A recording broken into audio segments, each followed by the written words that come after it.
Our new postseason program dropped today with the final postseason content of the year. We get some really fun cards like 99 Bryce Harper and Jeremy Pena, and also Yankee legend Reggie Jackson. We're gonna go through, review the cards, give my initial thoughts, but also I'm gonna give you a tier list with all of the best cards in the postseason program in case you're looking at it and trying to decide who's best for your teams. Hop on into it. So first, we've got to review the content. Brandon Marsh is not bad as a first card, more so good versus righties at this point in the game. But again, I wouldn't really think he's a God Squad type card with this level of attributes, but still could be fun. Yuli Gurriel isn't bad. Just first and third baseman with that level of power. There are plenty of players that are better on the hitting front in what he does, but nonetheless, he is a valid card you definitely can use if you really like him. Alec Bohm is a better Yuli Gurriel in my opinion. Gurriel does get some quirks to help him, which is a trade-off. Better overall contact on this card. Gold fielding as well. So if you're gonna play a first or third baseman, I think he's the better play, but nonetheless,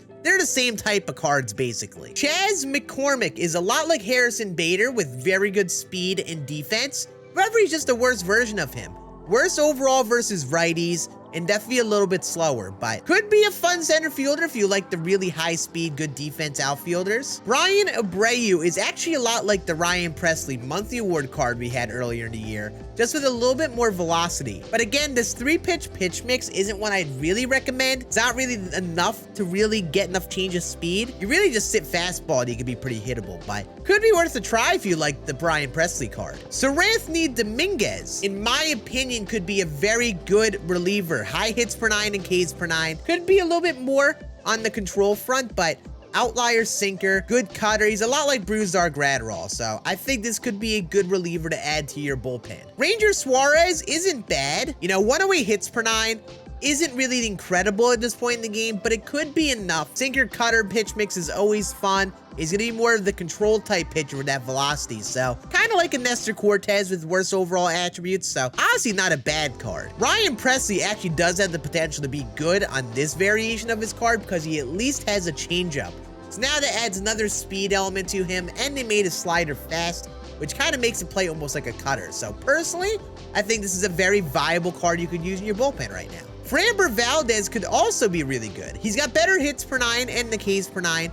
You're sacrificing a little bit in the walks per 9, but he has slower velo, especially on that cutter, which is going to be very underrated since it's 10 miles per hour slower than the sinker. He could be very good for a starter. Honestly, one of the cards I'd say is worth a try on many teams if you're looking for like a World Series push right now. Rhys Hoskins, actually not bad. Reverse splits, still pretty good versus left. There definitely is more to be desired in first baseman, but he could be a very fun option. Definitely usable. You know, you could definitely put him on a team on any difficulty if you really enjoy Rhys Hoskins. Alex Bregman, I think, is also not bad. Like, I think the reverse splits, the 123, 118 versus right is great. Good splits versus lefties too. Good defense. Also can play shortstop. That versatility is very nice. He's not really something that gets the benefit of many quirks, so he won't play much above those attributes, but this is actually a very valid infield option for you. Steven Strasburg, obviously it's his 99 from a few years back. 98 hits per 9 at this point in the game. The level of hitter we have is going to be tough to be effective with. 4-seam and 2-seam aren't enough fastballs to really be too great. He's not going to be an easy pitcher to pitch with. So in my opinion,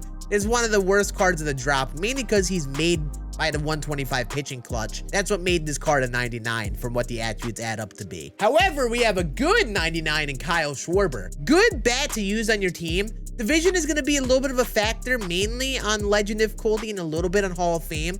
It'll be a little bit of a swing and miss machine, but good contact, great power, and you'll be able to get him the gold fielding at parallel 3, which makes him a lot more valid. Again, though, that level of speed with silver and low gold fielding might not be that much. Hey, I mean, you can steal with him, which is neat, I guess. George Springer definitely isn't bad, but he's a lot like Byron Buxton. Like, you compare those two, and Buxton is arguably the better option because he gets a couple quirks. He gets 125 power versus both sides, max speed, and better fielding. But at the end of the day, George Springer is more so of a team card anyway. He's going to be a fun power bat, just not really on the higher difficulties with 90 contact versus right. Christian Javier actually has the potential to be good with that level of attributes, but he's almost like a Shane McClanahan type, where the pitch mix might not be enough to make him too great. The fastball is significantly faster than the other stuff, so you can kind of sit fastball, be prepared to hit him very easily, but at least the attributes are enough to be viable, where you could find some success with him potentially. Jorge Soler is back in the game. His card art finally showed up for me, and the bat is definitely there for at least a top tier bench bat. Max power, solid contact versus both sides.